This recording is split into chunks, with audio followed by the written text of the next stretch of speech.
Afisa wa Kenya Defence Forces KDF anahusishwa na tukio la kumuua mkewe nchini Kenya. Taarifa za awali zinaeleza kuwa tukio hilo lilitokea nyumbani kwao, likihusisha na mgogoro wa kifamilia uliokuwa ukiendelea kwa muda kabla ya kufikia hatua hiyo mbaya.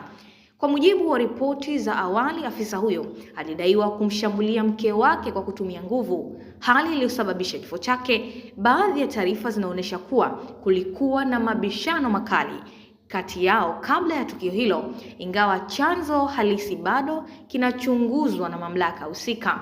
Baada ya tukio, vyombo vya usalama vilichukua hatua ya haraka, ambapo afisa huyo alikamatwa na kuanza kutafutwa kulingana na mazingira ya tukio. Polisi pamoja na jeshi la KDF wamesema uchunguzi unaendelea ili kubaini ukweli wote, ikiwa ni pamoja na sababu zilizochochea tukio hilo.